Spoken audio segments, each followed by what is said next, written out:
thing on the top. Oh, Janak, daughter. It will not Hello, Fali, how are you? Hello, Janak. Good to see you. You have not done To anything. see you. Hello. On top. So, all of them don't show me a stop. Hello, Mr. Venugopal. Hello, Janak, where I'm not Namaskar, Parik Where are Sahab. you? Hello. I'm in Bombay, Hello, sir. Bombay. That I know. I know that you're in Bombay. In which case? Good afternoon. Ali, good afternoon. Hello, Mr. Nariman. Good afternoon. Good afternoon. Nice to see you, sir. Good evening, everybody. Hello, Fali. Good evening, sir. Hello. Good evening, Fali. Hello. Good evening, Hello. Pinky. Good evening, Good everybody. Very good evening. How are you, Zina? Good evening, everybody. Good evening, Zina. Good evening. Good evening. Good evening. Good evening. Good evening. Where? Hi, Venu. Hi. Hi. Oh, Zina. Yeah. That's right. How are you? Yeah. Hello. Yes, Lalit. Hello, Gina. How are you, Lalit? Hi.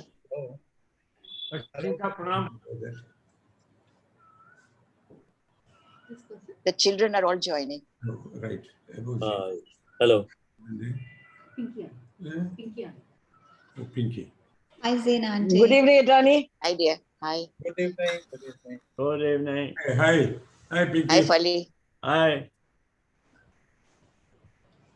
Did you get my letter? Yes. Huh? Letter मिला. Yeah, thank you. Welcome. Where is Janak? I see? Hello, किधर है? Oh, yes. Yes. Hello, Venu. Janak, Yes, sir. glad you're wearing a jacket. I'm taking after you, sir. Wearing a jacket. He says he's taking after you. He's taking it up. Huh? After you, he's taking after you. He said so. I didn't hear it. Good evening, Arvind. Good evening. Good evening. Good evening. Hello. Hi, everybody. There's Zia. Hello, Hi, Jia. good evening, Zia. Good evening. Hello, Zia. Hi, everybody. You can. Thank you so much. Very good evening, ma'am. Very good. Unmute. Did you unmute? Just speak. Hello, Lalit. Hello, Lalit. Hello. Yes. Hi, Majama. Majama. Yusuf. Oh, okay. Good. Hi, Rashida. Hi. Hi. Hi. Hello, Hi. How lovely. Hi, Namaskar. How nice. Thank you. Lovely. Sir, namaskar.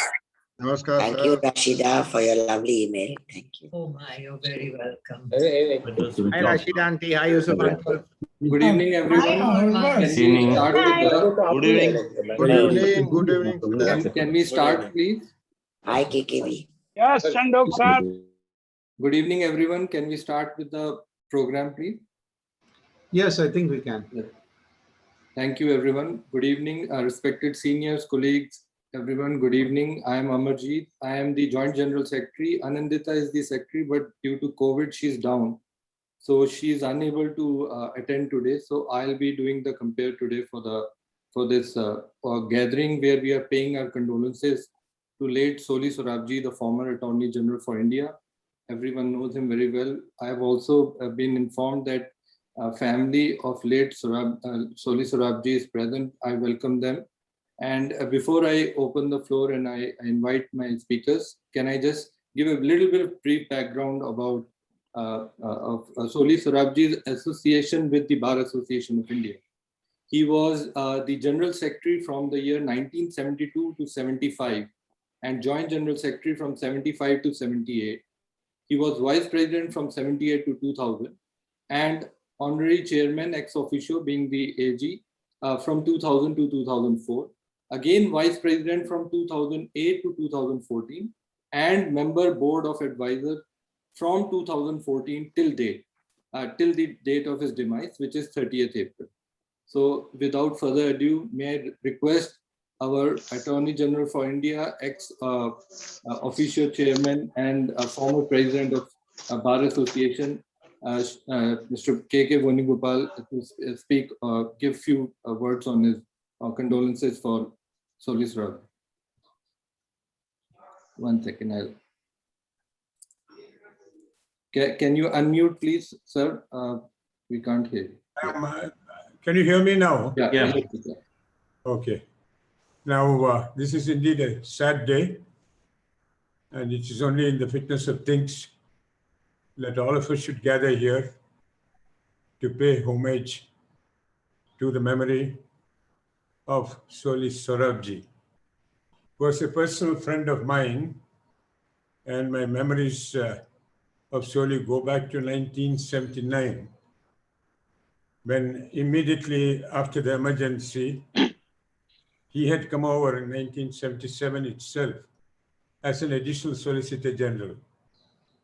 I followed 2 years later, in 1979, and I was alone at that time, staying in the Tamil Nadu house, and he decided that I should spend some time with the family, and he and Zina would invite me for a dinner.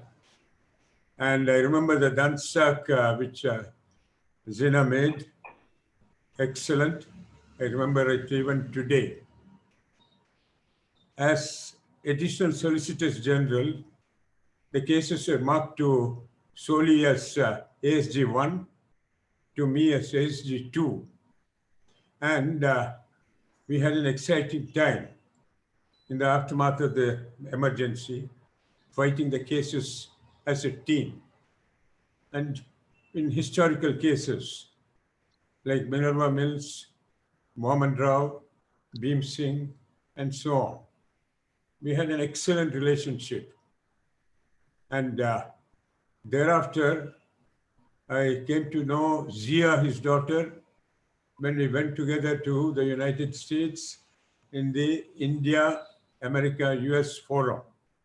And there, the judges of the Supreme Court of the United States would invite us into the Supreme Court building. We used to sit in a conference hall and exchange notes and have small discussions on the various cases and so on. And the Chief Justice of India reciprocated the hospitality by inviting the judges of the Supreme Court to visit and participate in exchange of views, which was held in the premises of the Supreme Court of India.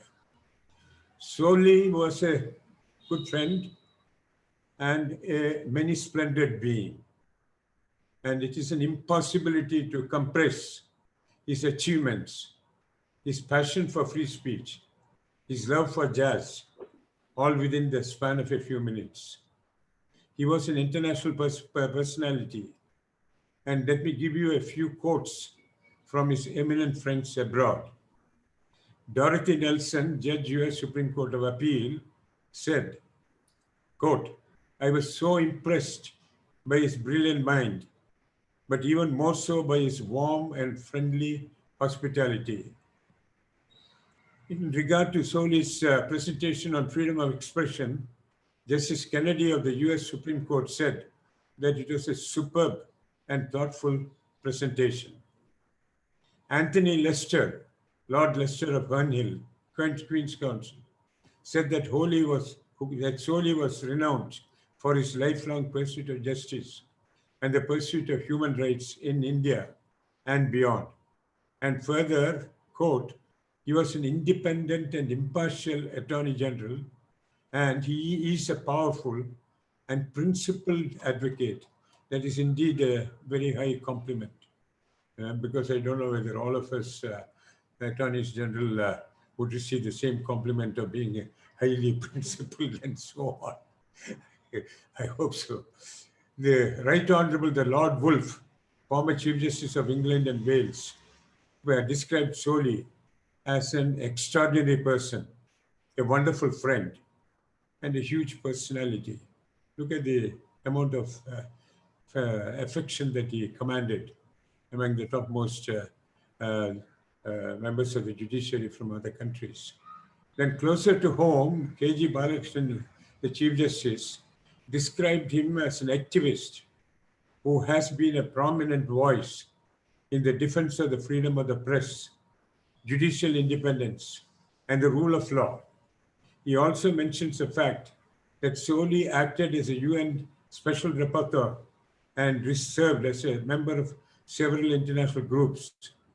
And to cap all this encomiums, the then Vice President of India, Sri Hamid Ansari, said that Soli personifies professional excellence, depth of scholarship, and diversity of interests that together provide nourishment for the intellect and the soul. What more can a man want in life than the respect and admiration of his fellow beings? And in all this, there is no mention of his first love, namely the love for jazz.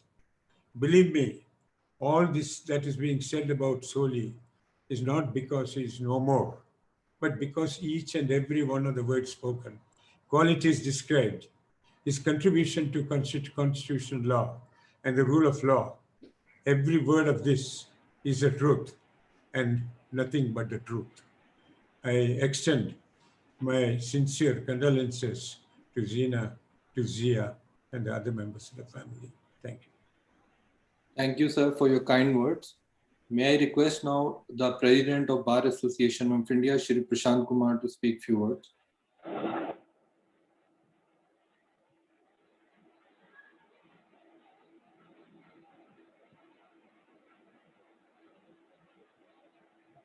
Can you unmute, sir?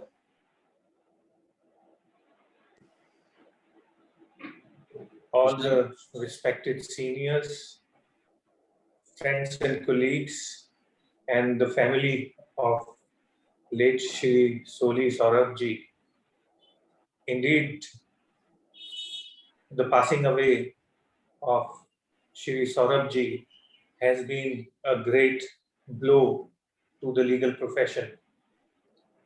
Not just in India, internationally, his acumen, fame, and especially his championing of human rights and championing of freedom of press has been a legion. Those of us who had the good fortune of sharing some moments of our life with him in his company while appearing in cases with or against him or on other social occasions, and in my case, including quite a few visits outside India as well. Knowing him was a real privilege. Privilege also from the point of view of a young lawyer who did not believe initially that a legend like Mr. Saurabh-ji will be so informal and will be so readily sharing all the experiences and talking like an equal. He never let you believe that you were someone that has to be junior in profession or something like that. He made you feel at home. His humanity always shined through, and above all, his love for music, his love for good food. When I joined the Bar Association of India, it was such a pleasure to, in various functions, to just be around him and help him with the serving of his food. Because he will invariably ask, Prashant, don't you have any prawns? Or something like that. And we were really blessed. We had our last dinner we hosted from Bar Association on 3rd February 2020, just before the lockdown. And he was very gracious to come in there. Perhaps it was one of the last public functions he attended, because soon after that everything went into a lockdown and even we could not have the joy of celebrating his birthday, though we were all part of celebrating his 50 years of legal profession in India International Center with jazz music and dancing and everything. Whenever we were outside India, he was in his elements. When we were in Hague together to attend some event, so he asked me, Prashant, where are you staying? I said, I'm staying right here in The Hague. He said, are you a fool? Hague is a dead place. You are a young man, you should have stayed in Amsterdam. That's full of life. So it's not only that we have lost a great legal stalwart, we have lost a great human being, a person who was so full of warmth and natural charm that we are all going to miss him. And I had also the privilege of being in Kuala Lumpur along with Mrs. Sorabji, and we were on the dinner table together at the gala dinner, and we had some jokes, we shared some jokes and other things, and we just felt like a family. So I have no more words to express that how we feel today. It's just unbelievable for us to see that he is no longer around us. And no words can be there to give a befitting tribute to such a great personality. So my heartfelt condolences to Madam Zena, to Madam Zia Modi, and all the members of the family. And we will continue to have some of the other events in the memory of Mr. Sorabji, because his is a life not just fully lived, his is a life which is required to be celebrated. Thank you very much. Thank you so much, Prashantji. Can I request now Shri Janak Dwarka, the senior advocate, to speak few words? Sir, can you unmute yourself?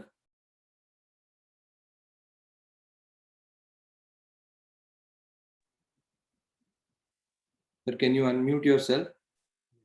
Am I audible? Am I audible now? Yes, yes, sir. Yes, sir. Yes. Distinguished guests, office bearers of the Bar Association of India, it's indeed a sad day that we have assembled today to mourn the death of Soli Sorabji. I heard the name Soli Sorabji for the first time from my father, who was Soli's contemporary. My father was a member of Mr. R.J. Kola's chamber. Soli was a junior to Kharshedji Baba, and both Mr. Baba and Mr. Kola were two of the many highly successful juniors of Sir Jamshedji Kanga. Similarly, Kharshedji too had many successful juniors like Fali, Soli himself, and Iqbal Chagla. Soli was extremely proud of this legacy and firmly believed that the lessons he learnt from his seniors in the chambers of Sir Jamshedji Kanga, famously known as Chamber Number 1, stood him in good stead throughout his career. I had the opportunity to interact with Soli only a few years later after I started my practice of law and was briefed in matters with or against him in the Supreme Court. He was already a legend by then. The first thing that struck you when you interacted with Soli was his boyish smile and the twinkle in his eyes. Working with him, I discovered why Soli was so successful as a lawyer and what made Soli enjoy the enviable reputation that he did. Extremely painstaking, insisting on reading his briefs cover to cover by himself. He was very thorough in his research and knowledge of the law. He had a mastery over the facts and expected the same from his team. He had an encyclopedic memory of case law and would invariably be one step ahead in pulling out the relevant judgments on the point in question. He was very hardworking, taking nothing or nobody for granted. He had a keen sense of anticipating what the court or his opponents might ask or say. He was a hard taskmaster without being intimidating. About great men, Henry Wadsworth Longfellow has said, "The heights by great men reached and kept were not attained by sudden flight, but they, while their companions slept, were toiling upwards in the night." Unquote. The respect that Solly commanded in court from the bar and bench alike placed him high above his peers. His advocacy was fluent, persuasive, and firm without being aggressive. He was polite and courteous towards his colleagues, especially juniors. He treated judges with the utmost deference and respect which the institution deserved and which was reciprocated from the bench in equal measure towards him. His arguments were laced with witticisms, humor, quotes from famous works of literature and poetry. He made it all look so easy and convincing. It was hard to believe there could be any other point of view. He was a great mentor and a staunch believer in values and traditions, which he has publicly acknowledged he learned from being a part of the original side of the Bombay High Court.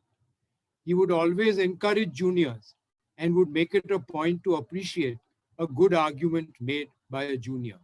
I was one of the recipients of one such generous compliment from him when appearing in some matter in the Bombay High Court before Justice A.P. Shah, where he was my opponent.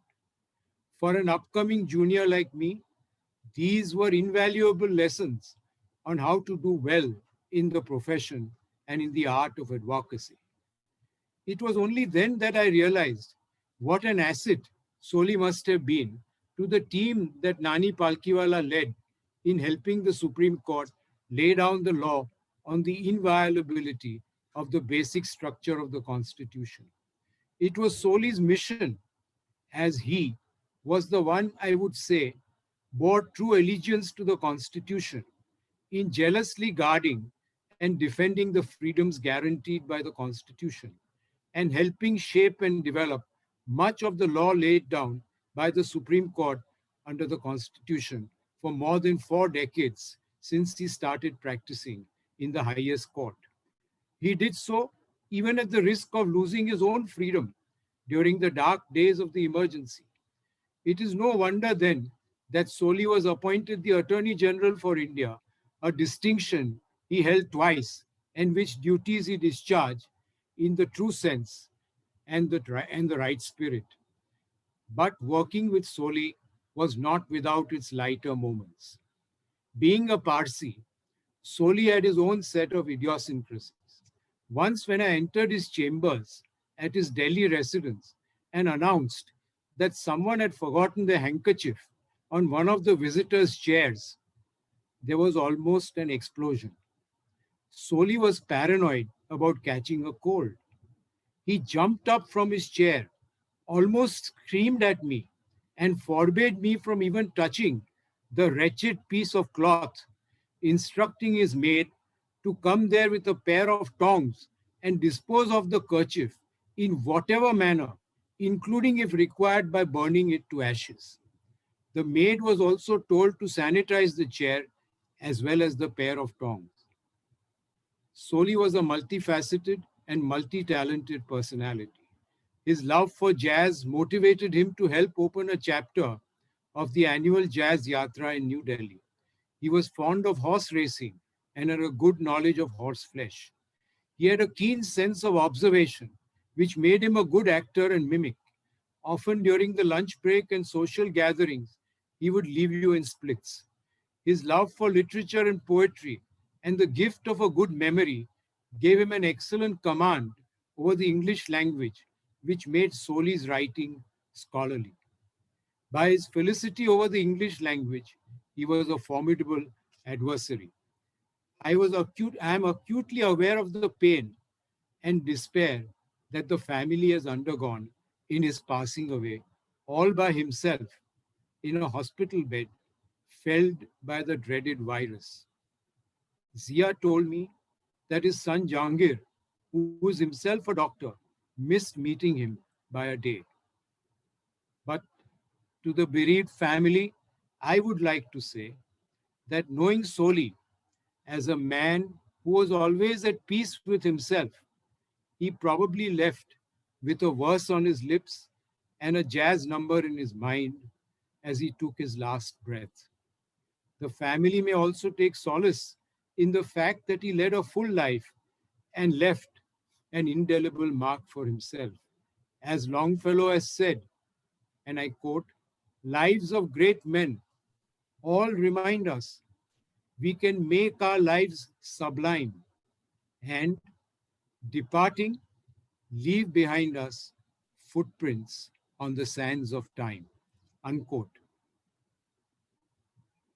To Zina and Zia and the rest of the Sorabji family, my heartfelt condolences. May his soul rest in eternal peace. Thank you. Thank you, sir. Can I now request Shri S.S. Naganan, Senior Advocate, to speak few words, please? Fellow members of the bar, the family members of our dear respected departed Mr. Soli Sorabji, and friends. It's a very sad occasion for us to meet today, not to mourn the passing of a great human being, but to celebrate his life. Many of the seniors who have had personal experiences with Mr. Sorabji have given you a very brief account of his personality. I did not know him much till the early 2000s, when I set up a small chamber in Delhi and took on rent a place in Niti Bagh. I knew that Mr. Sorabji was living in Niti Bagh, but and I had also briefed him in some matters. One fine morning, on the morning walk, he happened to come to the Niti Bagh park. After a very long time, I had not seen him, and he was a bit wobbly on his feet. And then I went up to him and said, "Sir, how are you doing? You okay? You need any help?" He says, no, I'm okay. I've just had a knee replacement, but my doctor told me to walk without any help. And so I'm managing, not to worry. I'm still a young man.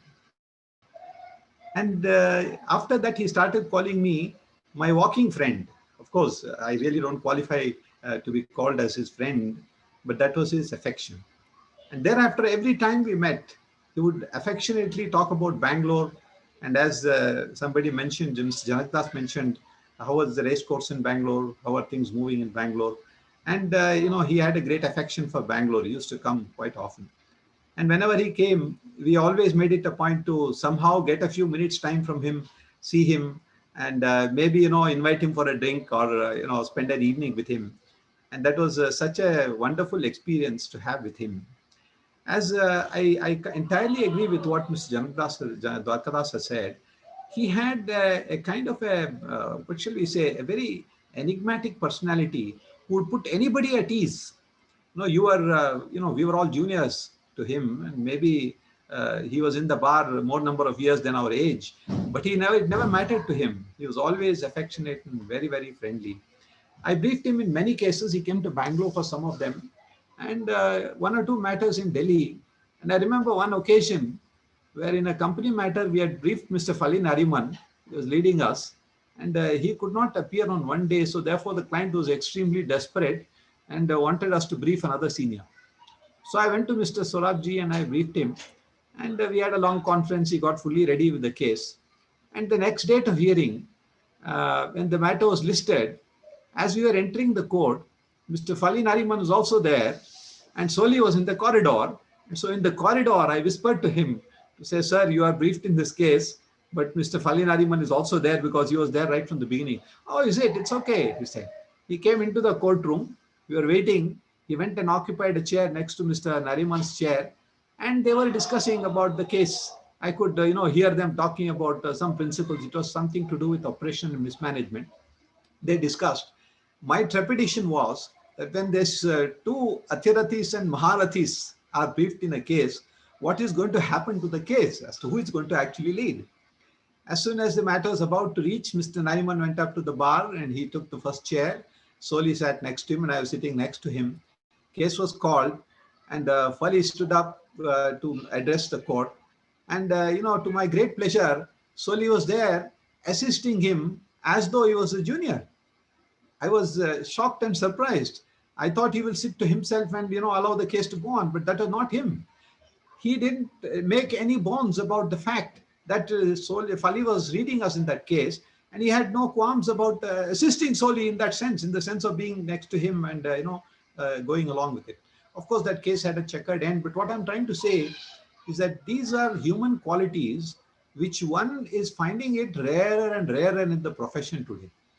The bonhomie, the affectionate bonds, the friendship among the bar, we have all become like dog eat dog now. We don't even try to talk to our friends in the bar. And I recalled, many of the seniors, what they taught us. In fact, I recalled one incident where a junior member of the bar was arguing vociferously against the High Court in a matter. My senior was appearing for the High Court and he went overboard. After the matter was over, he came outside and he put his arm around the junior and said, see, I've known you, I've known your father was also a lawyer, but this is just one case. So don't go overboard. The seniors in those days, like Mr. Sorabji, were very often like that. They would come and tell the opposite side junior that you've done an excellent job, but this is where you got to put the full stop. And this is how you got to be to the court. I mean, these are invaluable lessons which we learn from people like Soli. I think he's a great personality, and I would not like to dwell much more on his qualities of head and heart, but to show that his love for life, the joie de vivre that he had, is something which is incomparable to any other person who has achieved his heights. Of course, we all know his great performance as a law officer, as Attorney General, but really speaking, his qualities of head and heart actually stand far on a better or a higher pedestal than his achievements in the profession that he had gained. I would only like to conclude by recollecting from Bhagavad Gita one sloka, and it's a very apt sloka. It says, Yad yad acharati shreshtaha tat tat itare janaha sayat pramanam kurute lokaha tad anuvartate. It simply means that whenever there are great people, everybody in society look up to them, and their greatness will make everybody try to emulate them, follow them, and try to go along their footsteps. I think this is an apt description of dear departed Soli, and I really sincerely express my deepest condolences to Mrs. Sorabji, Zia, of course, and her brothers, who will miss him sorely. And we all are going to miss him in the profession. The Bar Association of India is really poorer by his absence, but we look forward to his memory and his the spirit which he maintained in the profession to guide us in the days to come. Thank you very much. Thank you so much, sir. Now, can I request Mr. Arvind Datar, Senior Advocate, to speak few words? Sir, can you unmute also? Good evening. I must thank the President of the Bar Association of India to ask me to say a few words. This is indeed an emotional moment. I joined the bar in 1980, and it was my privilege that the first senior I briefed in the Supreme Court was Mr. Sorabji in 1982. And I still remember assisting him in court number 3. Justice Fazal Ali was the judge. Fast forward, I was too junior a person, so I would wish him in the corridors occasionally in the Supreme Court. And it was a pleasant surprise and indeed an honor to me that after Mr. Palkhiwala died and the Palkhiwala Memorial Trust decided to bring out one book on the important cases which Mr. Palkhiwala argued, Mr. Sorabji called me and said that, why don't you be the co-author? And that's how my association with him became pretty close in the last 20 years. he was full of memories about what happened in the early days in the Bombay bar. He used to regale me with great stories about how he prepared for, how Mr. Palkhiwala prepared, how he assisted Mr. Palkhiwala. He was full of interesting anecdotes, and I'll just mention one. It seems that Mr. Palkhiwala had a particular way of appearing for cases. He would keep a proposition and have books for that particular proposition. And he was very, very tense that all the books, all the submissions had to be in perfect order. It so happened that on one day when they were arguing, the first point was over, the second was over, and then they found that for the fourth and fifth point, the books were missing. And Mr. Sorabji was worried. So he told Mr. Popat to go back to the Oberoi and get the books from the hotel. So Mr. Popat goes out and he finds to his horror that their driver is not there. But there was a taxi without a driver. So it seems that Mr. Popat got into the taxi, drove the taxi to the Oberoi, brought the books back, kept the taxi because the taxi driver also had gone away. And by the time he went to the Oberoi and came back, the driver also was not there. So this was just one of the number of stories. And I would repeatedly ask him to write a book of all these interesting anecdotes, because these are all lost in time. So, but he said that, no, I'll do it. But no, he never got on to do it. We wrote The Courtroom Genius. Late Justice Kapadia released it at the NCPA. And we thought that it will sell only 2,000-3,000 copies. But to our surprise, it is now sold about 37,000 copies. And every time I met Sorabji, he said, what about the royalties? Because of you, I've lost so much of money. He would keep chiding me and joking with me. And every time I met him, he would speak to me in Marathi and say, Kai kasa kai, and so on. My real gratitude to him was that when we started the Palkhiwala Foundation, he immediately came on the governing council. He delivered a brilliant memorial lecture. And in 2005, when we started the Nani Palkhiwala Arbitration Center, he was again on the governing council. And by a remarkable coincidence, Shri Fali Nariman gave a brilliant memorial lecture when we started the Palkhiwala Arbitration Center. He took great personal interest. We have got a very rigorous method of selecting panel of arbitrators, and he was very, very particular that only people of the highest integrity are on that particular panel. Every seminar we organized in Delhi, he would make it a point to come. And the last one was in 2020, in February. It was the last seminar. And he came, he was obviously ill, but still he came and attended the program and left a bit early. It was always a source of inspiration. As Naganand said, that he was what we can truly call a role model. And his life is something which youngsters and younger people like me should follow in his path. My condolences to the Biri family. I had the privilege of meeting Mrs. Sorabji at functions at the IIC. Of course, I know Zia professionally. Hormaz, of course, I keep seeing his auto car all the time. And I have not had the privilege of meeting Jahangir, but I wish the family my condolences. It's going to be terrible to make good this loss. But the only consolation is that he had a full life and lived it to the fullest right till the end. Thank you so much, Mr. Datar. Can I now request Mr. C.S. Vaidyanathan, Senior Advocate, to speak few words? Good evening, friends at the bar and the members of the family of Mr. Soli Sorabji. Soli, that we remember, the gregarious person full of life and lived a full life, and we are here celebrating his life. His one important quality was he would make everyone whom he met feel very important.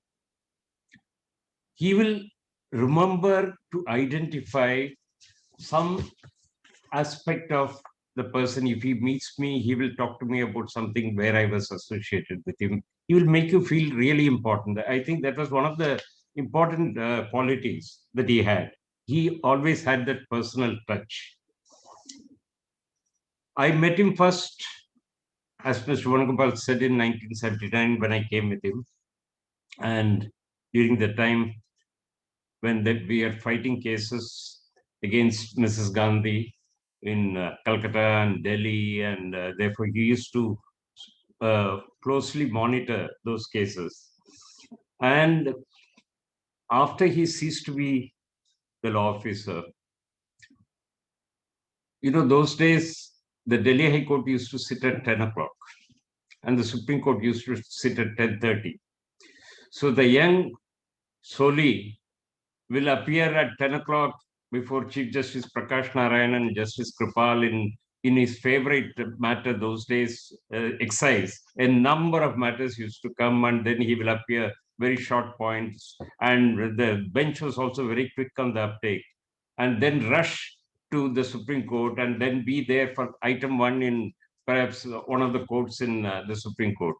The energy that he had during those days was superb, and one can't forget that. I remember long conferences that we had in regard to a matter which is, for all of us, completely different. Mr. Vanugopal was there. That's the Auroville case. Mr. Nariman was, of course, was appearing on the opposite side. And so we had to expound on what is religion. And Mr. Sorabji, I mean, it was a difficult thing. And then he used to also mention about Zina's association. Therefore, in a completely different context. And as a law officer in 98 and 99, when I wanted to mention mainly about that, I was the first additional Solicitor General when Mr. Sorabji was the Attorney General. And there were long periods when he had to be away to represent the country in Geneva. And Mr. Santosh Hegde, who was the Solicitor General, he was holding the fort for him. And once Mr. Hegde also became a judge, therefore, effectively, I had to step in. Two important cases I want to mention. The access and the way he was able to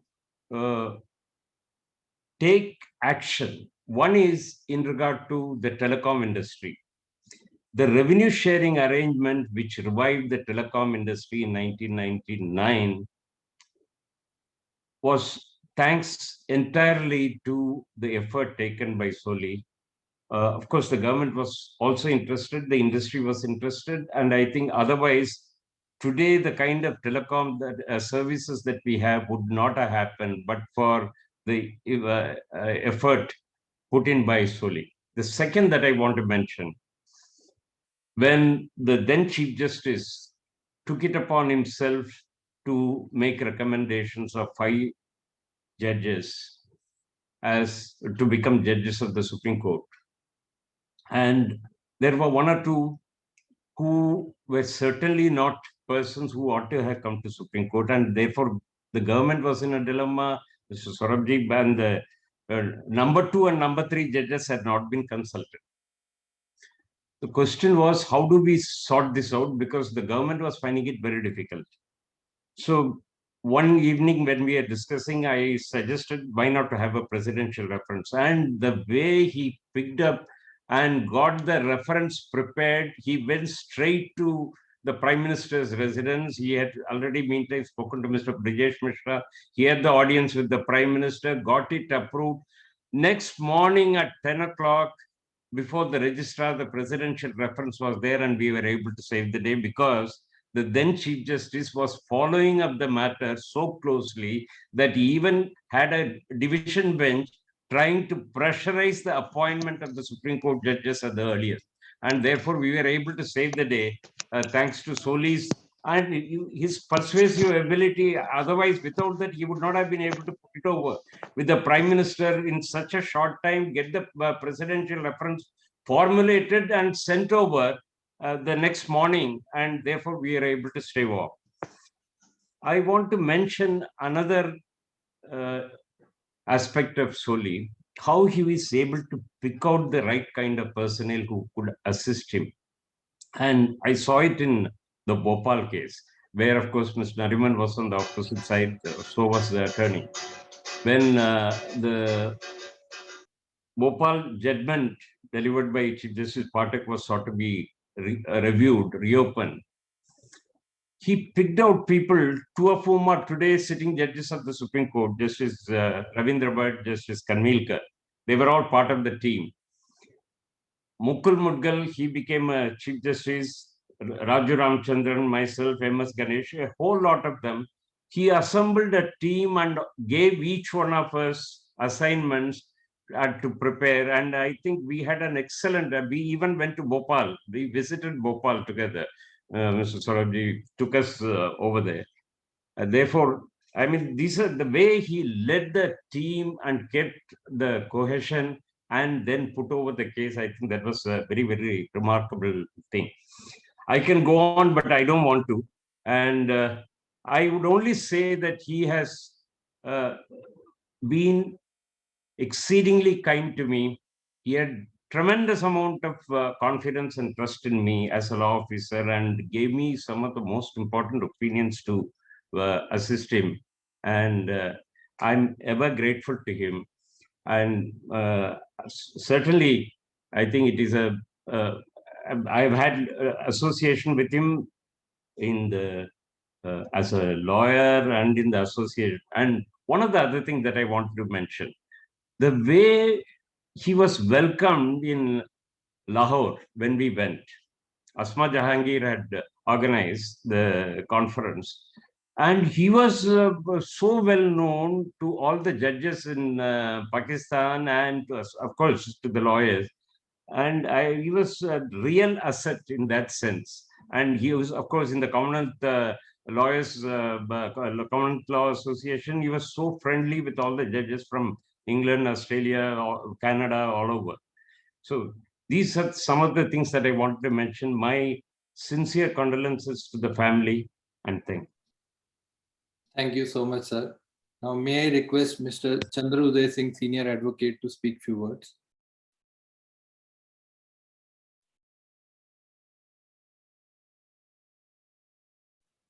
Amarjit, can you hear me? Yes, yes, sir, I can hear. Good evening, Mr. Venugopal. Good evening, Zina, Zia, all the family members, and all the assembled, my learned senior members, Pali, and others, and all the other members of the bar. I want to, I'm just going to share two anecdotes with you, which to my mind, really showed me two facets of Soli as a human being. And I think those two anecdotes just completely encapsulated him for me. The first is what happened with Air India's air hostesses. We had, we had succeeded in doing away with the discrimination between male cabin crew and female cabin crew by a judgment of the Bombay High Court in 2001 or 2002. And that was challenged by the male cabin crew in the Supreme Court. And for some strange reason, Air India, the Union of India, everybody jumped on and filed SLPs challenging the Bombay High Court judgment. And ultimately, after a very long and grueling battle, the Supreme Court in 2003, July, I think it was, delivered what I thought was a really retrograde judgment, restoring Nargish Mirza, the 1981 judgment, which said that women are somehow lesser beings than men, and that therefore women hostesses are not entitled, women cabin crew are not entitled to the same age of retirement, the same benefits, and the right to fly, etc., on par with their male counterparts. This judgment was delivered. The Additional Solicitor General Mukul Rohde appeared for Union of India. Every, practically every luminary in the Supreme Court bar was appearing for one party or the other. And the judgment comes, and Air India was ecstatic. Union of India was ecstatic. The male cabin crew were ecstatic. The Air Hostesses Association went to Soli, who was Attorney General, and said, "What kind of justice is this? That in the year 2003, women are treated as lesser beings than men." Soli sat down, called his steno, and dictated a scathing letter, a 2-page letter to the Prime Minister of India as Attorney General, saying that this is a complete injustice, this is a gross injustice, and notwithstanding that the Supreme Court has upheld the stand which Union of India raised before them, there is nothing to stop the Union of India from doing justice to the air hostesses who work in Air India and to put the Air India hostesses on par with Indian Airlines hostesses as well as with the male cabin crew. He pushed this, and he said that merely because we have a judgment in our favor does not mean that we are precluded as a government from doing justice. He pushed it, and the government relented. They then issued a directive to Air India, and the air hostesses, notwithstanding the victory in the Supreme Court, were put on par with the male cabin crew. This was later challenged through the Delhi High Court, etc. And the Supreme Court ultimately set the entire thing straight in 2010 with a follow-up judgment. But this, to my mind, was solely, this was solely as a law officer performing the highest duty that a law officer can do, which is to put justice above his client, justice above the Union of India, justice above success in the Supreme Court. I think that was something that should be a lesson to every law officer of the land, and I'm not, there's no comparison, but certainly this is something one would hope and pray that at least on occasion, all law officers will rise to this sort of ideal. The other, which is at the other extreme, the other Soli, was when we were sitting in the Bombay High Court, and he had flown in from the Supreme Court to do a matter before the then Chief Justice of Bombay High Court. That Chief Justice was one who had come from Delhi and who was famous for something known as 2-4-6, which is the 2 weeks for return, for counter, 4 weeks for rejoinder, 6 weeks for something. And every matter would be started off and would go on for 15 minutes, then get adjourned. And there would be hundreds of matters which were part heard, but none of them would get resolved. And we were sitting there, and this was going on, and we were sitting next to each other in row 2 or row 3 of the Chief Justice's court. And suddenly Soli turns to me and said, "The highway mechanic is at it again." So I said, "Highway mechanic?" He says, "Don't you know, when he was in Delhi High Court, he used to be known as a highway mechanic because एक truck आता है, उसके नीचे घुसता है, खोल देता है उसको, and all the oil and all the parts are put into a tapeli under the engine. And then the next truck pulls up. He leaves this truck, goes and opens up that truck. And ultimately, there's a line of 25 trucks standing there, all opened up. And then he comes."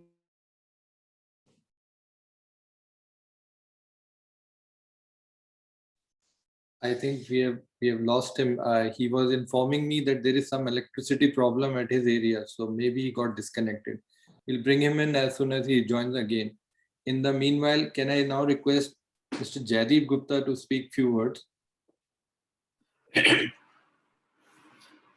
Good evening, everybody. Members of Mr. Soli Sorabji's family and all my friends, colleagues in the bar. Coming from a legal family, I had of course heard of Mr. Soli Sorabji since my college days. But I didn't get to meet him till I moved to Delhi in 1992.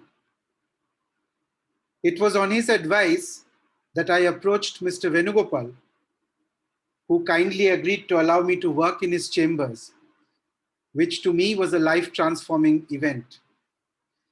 I cannot list the number of occasions and number of instances when Mr. Sorabji mentored me in so many ways. In his days as the Attorney General, he had handpicked a group of us, then still junior advocates, as panel counsels to assist him in the Supreme Court. We used to meet at 9 o'clock in the morning at his place. His was an unusual chamber. It wasn't like the usual chambers where the senior would be sitting behind the desk. There was a sofa, and he would comfortably put his foot up on a table and say, "So tell me."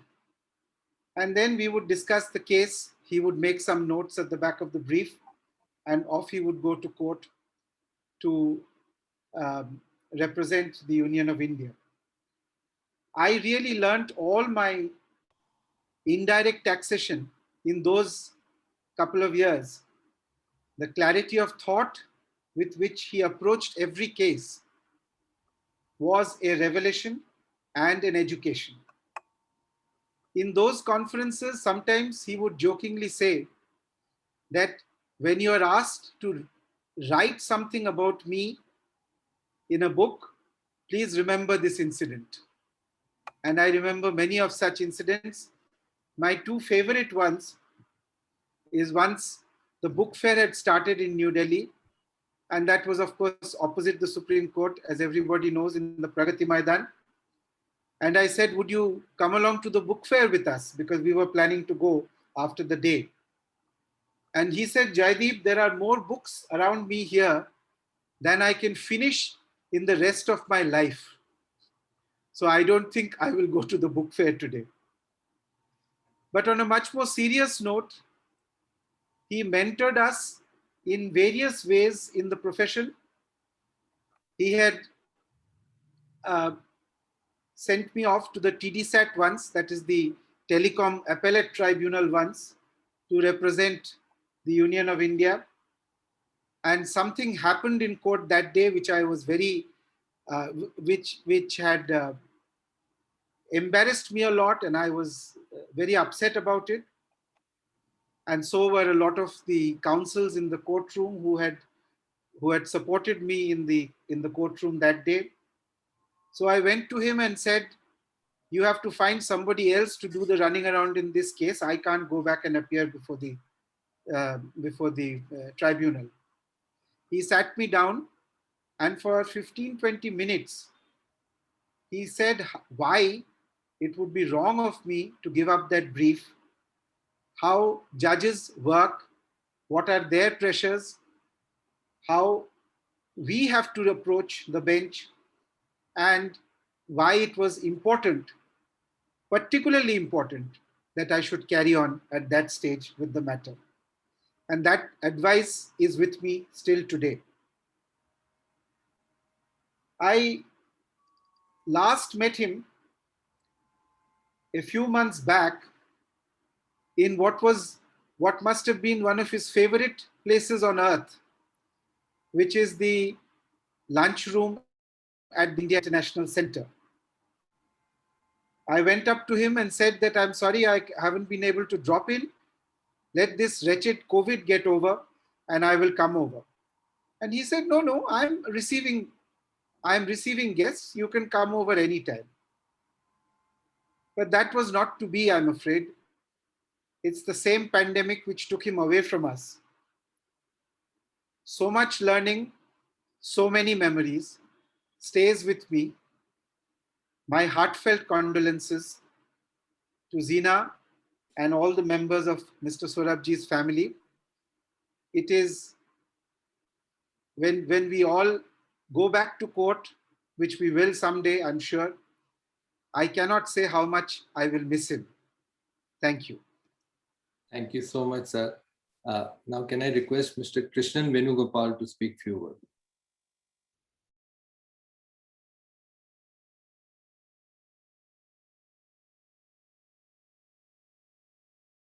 Can you unmute, sir?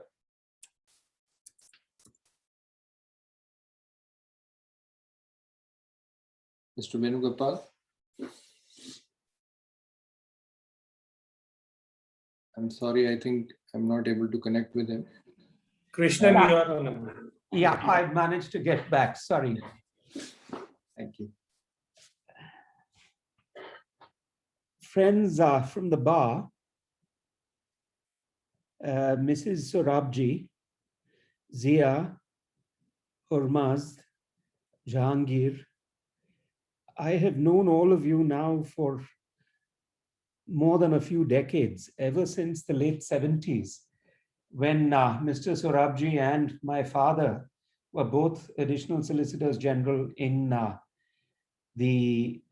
for the Union of India in Delhi during the Janata government. That was when I first came to meet Mr. Sorabji, but I was a teenager. I never really got to know him that well. A few decades later, when I returned from abroad, however, I got to know him and got very close to him.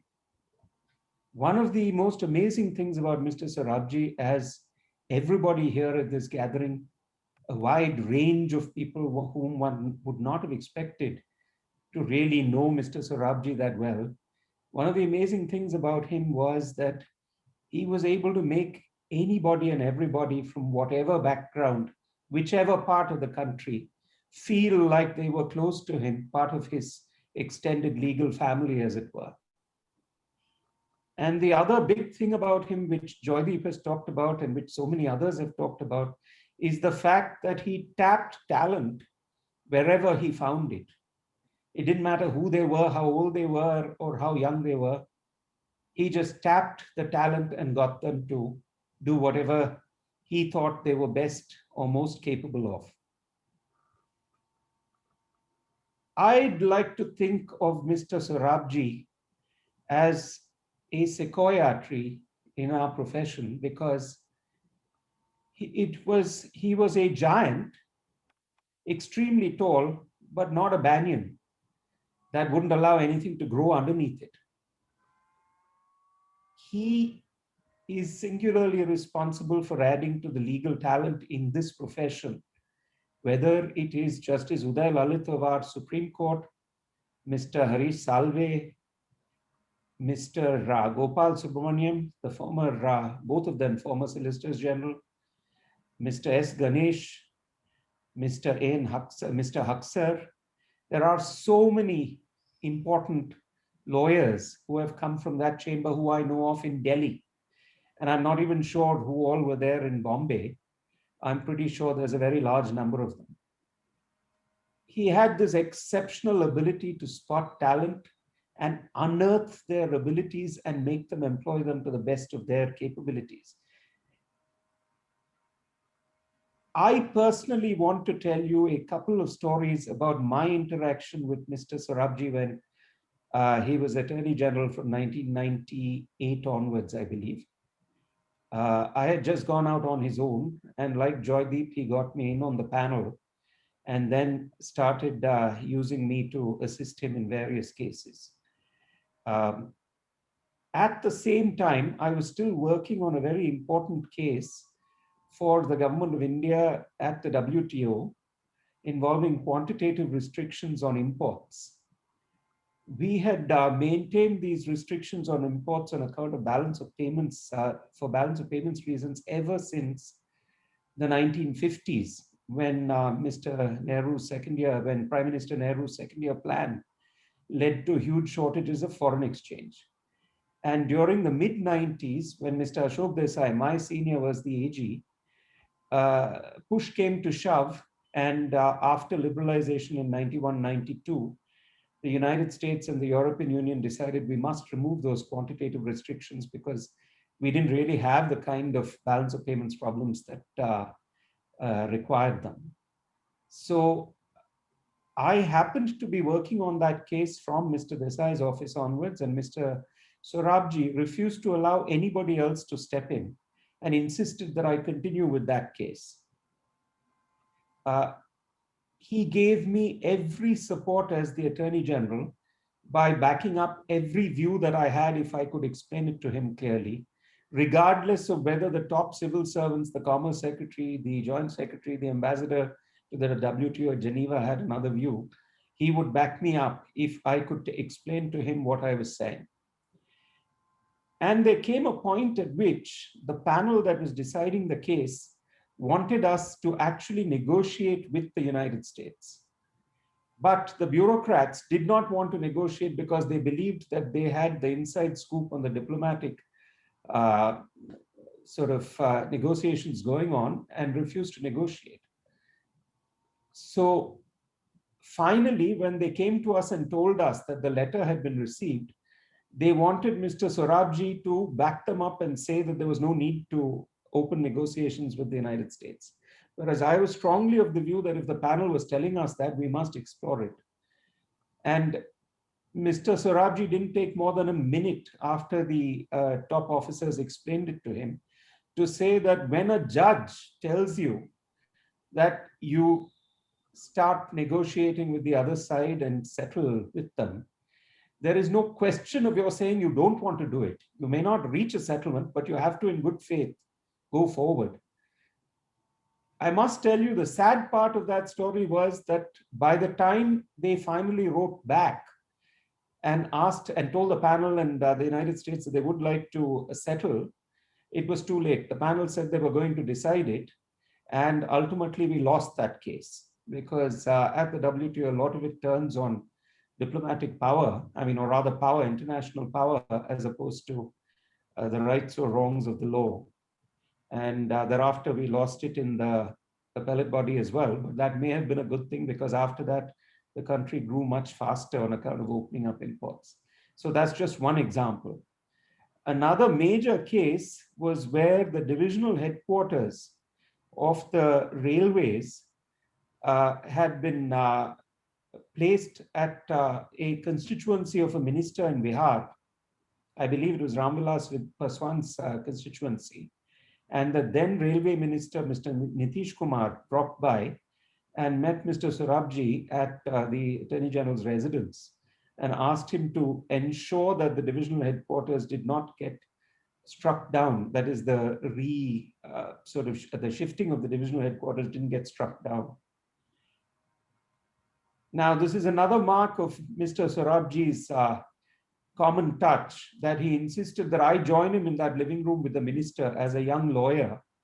And then I was the only lawyer present along with the Attorney General. And he spoke to him in a manner where he included me in the discussion.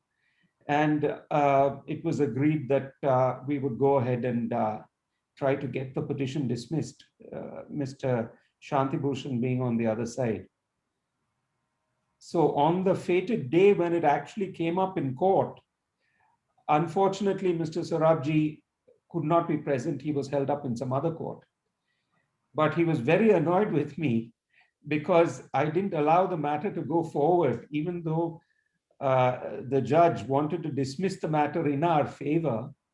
All the others, including the central panel lawyers who were assisting, insisted that Mr. Sorabji should be there and I should not allow it to go forward, which I duly complied with.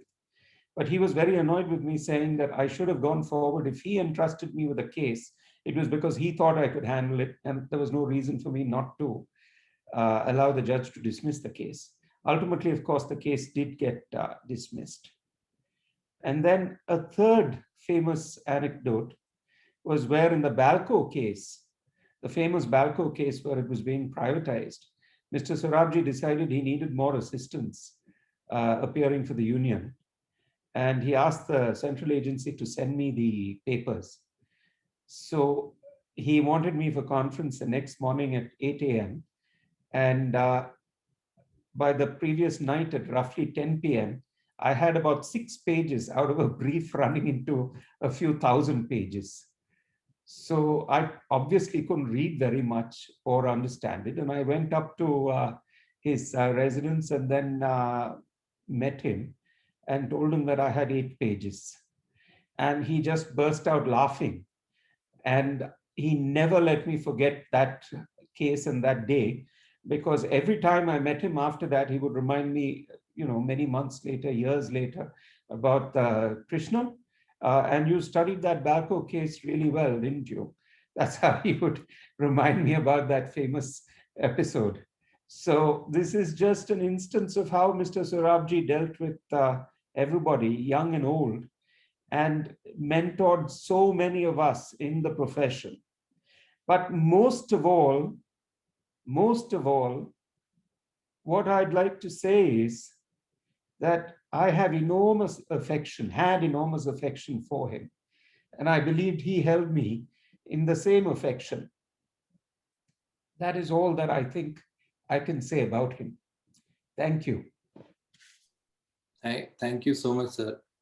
Now, may I request Mr. Amarjeet Singh Chandiok, President-elect of the Bar Association of India, to speak a few words. Thank you, Amarjeet. Giving an opportunity to another Amarjeet now. my senior colleagues, my Prashant, everybody else, my respected Fali Saab.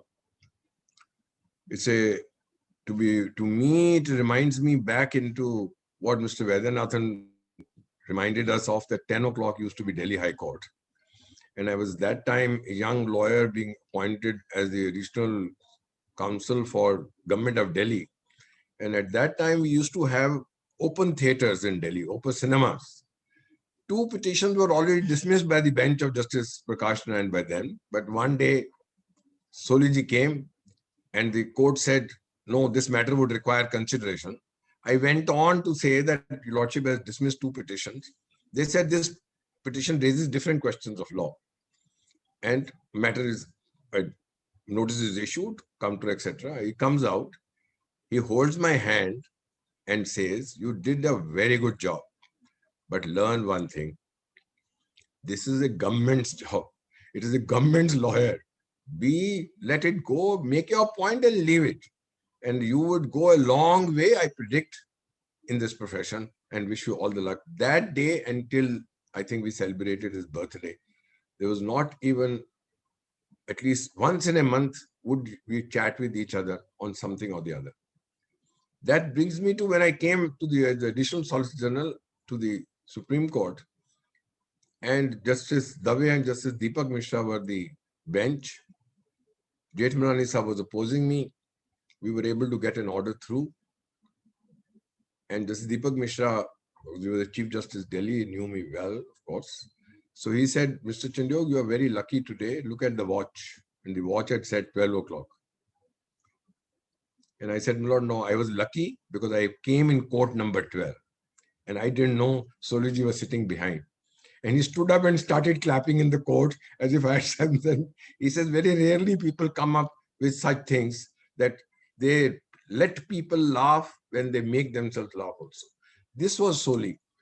And another anecdote of his is that he comes to Delhi High Court and is not allowed because his car did not have the sticker. So he doesn't wait for me. He sends his driver to my driver, sits in that car and comes into the court and tells me in the court that I have used your car today. That car will now belong to me because I've already used it without your permission. I didn't even know what he was referring to till I came out and I came to know that he had called, his driver had called my driver, and Soliji went inside the car to the High Court only because his car did not have the sticker. And thereafter he tells me, you were responsible, I remember, that you, from what Mr. Vaidyanathan reminded me of, you were the one who used to say at the top of your voice, we should change it from 10 to 10:30. Now you have, as a president, you have prohibited us without these stickers. Now it is your duty. This car I'm going to transfer in your name so that you give me at least a sticker to come to Delhi High Court. Now, what I'm only wanting to say, I don't think that affection is today available. I don't think we seniors, we owe it to our members of the younger bar. We should show that affection, that personal touch, which is today missing. I don't think I've ever seen Soli Saab getting agitated in court. And I think that's one of the things that he taught me when he was opposing me and telling me that you leave it, make your point, that's the end of the matter. And we all need to learn from these lives. I think Mr. Arvind Datar has already pointed out the books that we go through, the judgments we go through, the volumes after volumes you will find that which talks what submissions were made by him as an Attorney General, as an Additional Solicitor General, or even as a lawyer. I mean, I don't think there is any occasion for us to not to celebrate his life. Big examples, and I think we all need to compile all these anecdotes for our youngsters to imbibe them and probably take them forward.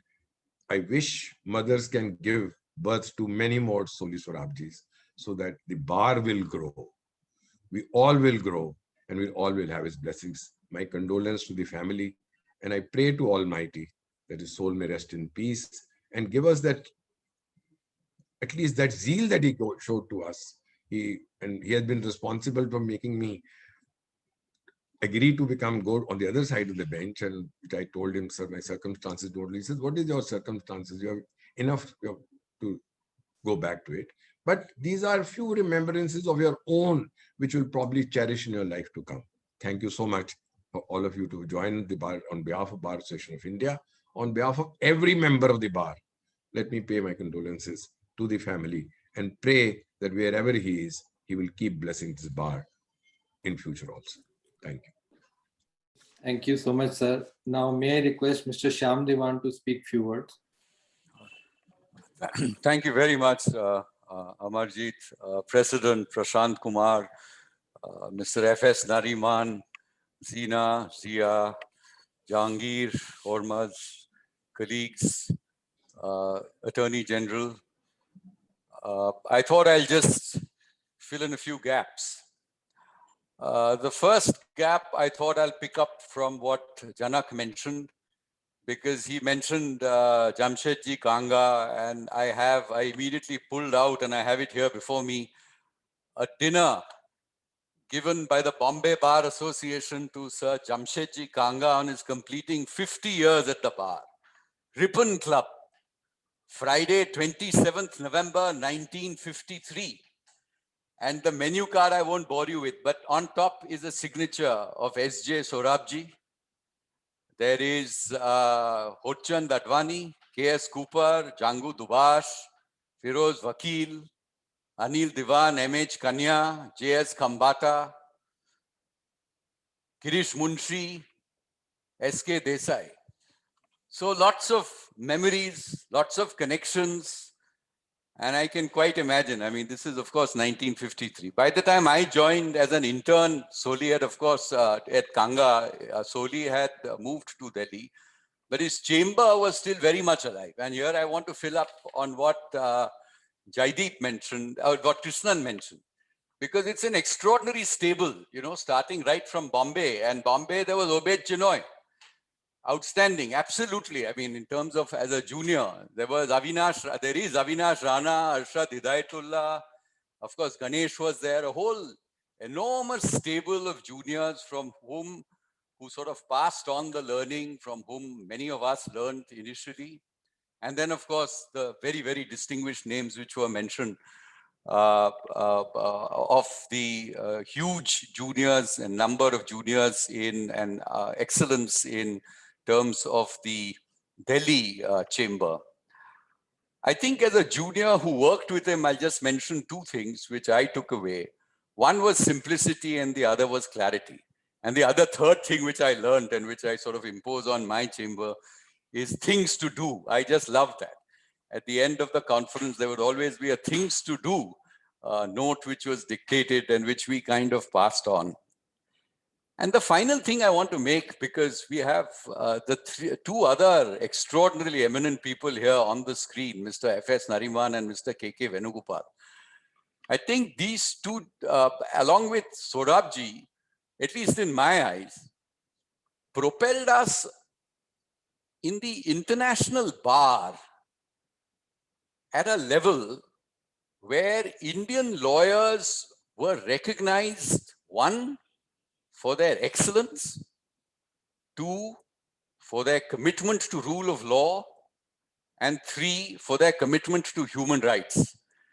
And I think this contribution in elevating the profile of our entire community globally rests and is in great part due to Soli and the other eminent people whom we have here. So I thought I should just share this as my tribute to this absolutely outstanding lawyer who encouraged so many of us. Thank you. Thank you, sir. Now, may I request Ms. Zia Modi also to speak few words, since we are all talking about personal experiences. We will be enriched by what she has to talk about sir and his life, which we are not aware about. Ms. Modi, please.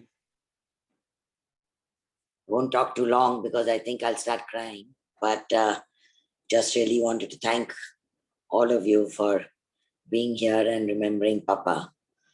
It's just overwhelming for us as a family to see the affection and the respect that all of you have had for him and the small memories that each of you take away.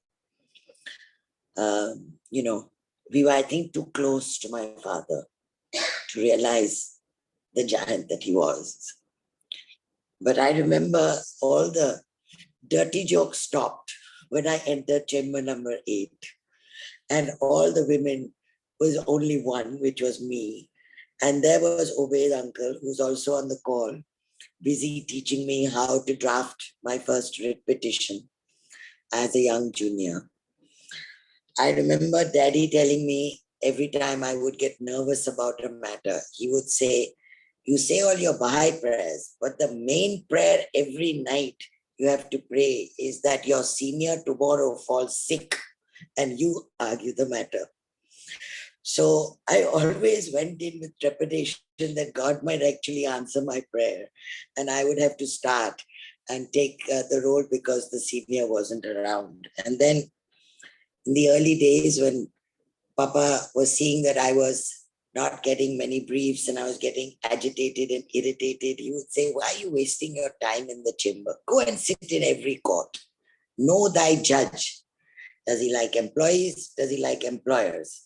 Is he interested in landlords or does he favor tenants? Get to know your judge. If you don't know your judge, you can't argue a case properly. So I used to spend hours relaying to Daddy, Daddy, I think he thinks like this. He thinks like that. And in the early days, my father was very curious about what did the judge say? What did that judge say? And I think all of you have seen the humor, the collegiality, the warmth, the love, and the affection with which he's touched all of us. So, you know, we say bye-bye to my father physically, but I do hope that you will always, always cherish each and every memory that you have of him. Thank you so much on behalf of my mom and Jahangir and Hormuz. Jahangir, I always used to tease my father, was the real lawyer that Daddy wanted, the eldest Parsi son, and he got me instead. So Jahangir is as much of a lawyer in soul and spirit as I am, but we all miss him so much. We can't believe that, you know, it'll be a week tomorrow. So please pray for him, please pray for his soul, and thank you so much. Thank you, ma'am. That was really heartful. And may I now request Miss Pinky Anand, who was neighbor of late Sri Soli Sorabji also, to speak some few words on. Thank you, Amarjeet. Very kind of you. In fact, after hearing everybody, I only am delighted that I could hear so much. I have spent the last 40 odd years and spent time with Soli, but COVID, in fact, gave me an opportunity to spend God knows how many days and how many evenings sitting out in the garden at COVID distance, where Soli would keep his chair parked out for me separately about 8 feet out. And he would sit there along with offering coconut water and chocolate biscuits and cheese, whatever, cheese crackers. I have known him as a marathon man. I have seen him from Sundarnagar days. I've worked with him, not in thousands of briefs. I've not been his junior, but I did work with him. And I remember him scolding me, Pinky, you want to take these two theories? These are conflicting. These cannot go together. And suddenly I said, Soli, you're right. I am actually trying to bark on two trees at the same time and I can't do it. So anyway, that jazz, I remember he used to close his office for 1 week and suddenly go off for jazz. I used to see him at parties. I used to see him in London. I've seen him at theater places. I don't know how many times I met him in London. One of my last memories of him in London was when he and Meghnad Desai were each escorting each other in the House of Lords. The last call, in fact, I called Zia about a week back, 3 weeks back. And I said, Zia, are you in town? She says, why are you asking? I said, somebody said, you are here because Soli is not well. And she said, no, I'm not in town. And I called Soli again. And I said, Soli, you know, AG was also, KKV was asking about you. Are you okay? He said, yeah, I'm fine. So I said, you know, I'd like to come and see you. He says, I'll call you. That's the first time in his life that Soli never called me back. And within a week, of course, we saw him out. One of the greatest, grandest mentors, humanists. Of course, freedom of speech and expression and human rights is something which goes a long way. An Attorney General to be proud of and remembered and revered for the rest of history. I can only say that I will miss him tremendously. I share the grief, if I can, in any manner, with the family of Soli and all his juniors and colleagues who loved and respected and looked up to him. Thank you very much. Thank you, Ms. Anand. May I now request the President Bar Association of India to say a few words and also to make a presentation. Friends, we have heard all very personal, very heartfelt tributes to Soli Saurabhji. Taking from Pinky, just one incident which I wanted to narrate but did not in the beginning. In Gold Coast in 2005 or 2006, the Law Asia Conference venue was in a convention center attached to a hotel, and it was connected with a bridge. So Mr. Saurabhji reached the hotel, and then he said, "Where is the registration?" So they said, "Mr. Saurabhji, it is at the..." No, she said there was Law Asia General Secretary. She said, "It is at the convention center, Attorney General." So sorry. So he said, "But oh my God, my legs, I have to walk all the way back to the convention center now." So she offered him her shoulder and walked with him and took him back to the convention center for registration. And then she said, "I heard attorney had his knee surgery and it must be paining a lot. So it was a pleasure to carry such a great man, help him to there." I said, "Don't worry, notwithstanding surgery, just watching at the dance floor in today's party." And there he was, in his full form, full spirit at the dance floor.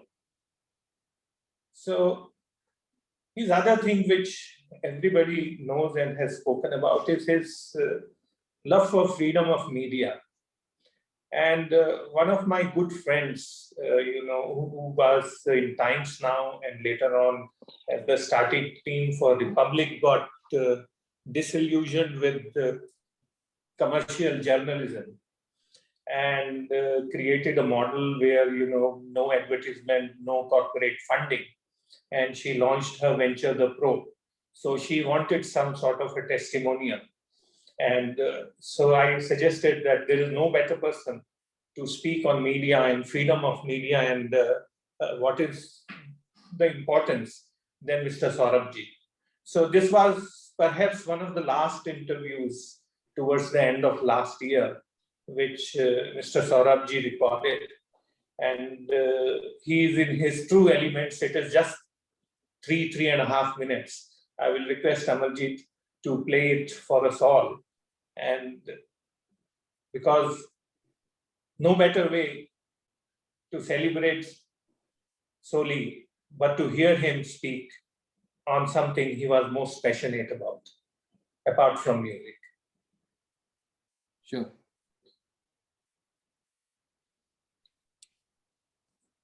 If you are not independent, you are sold your soul.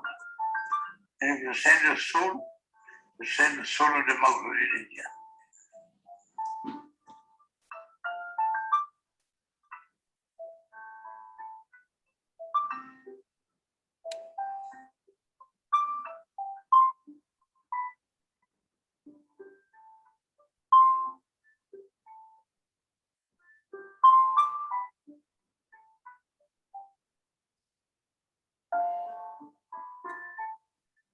Independent journalism is meant to really force people in power to account, reveal facts which make people, the public, know what's happening, and thereafter take action against them.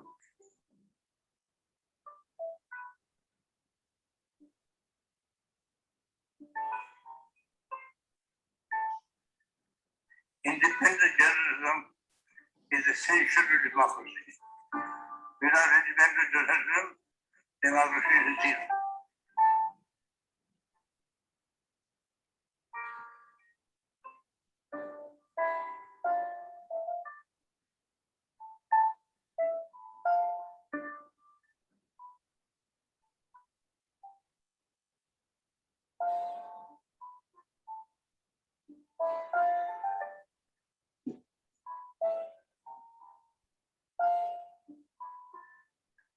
Be brave. Don't give into any influence be influenced by people who want to say one thing or the other, depending upon what they are able to feel.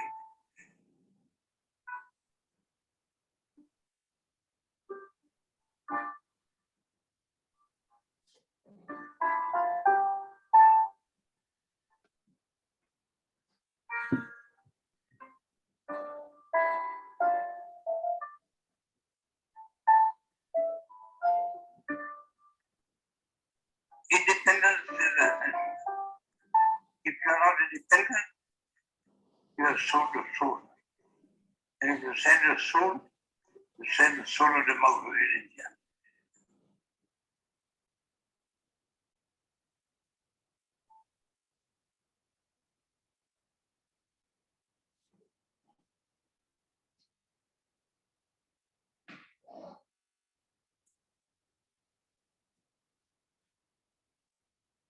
I think, friends, there are so many other people who wish to speak, but we have the time constraint. Today, not only we have all shared our experiences, our memories, but I think his words, they mean a world to us, and we will cherish them always. With this, I thank all of you on behalf of the Bar Association of India. And with your permission, close this tribute to one of the greatest living legends of law. Thank you very much.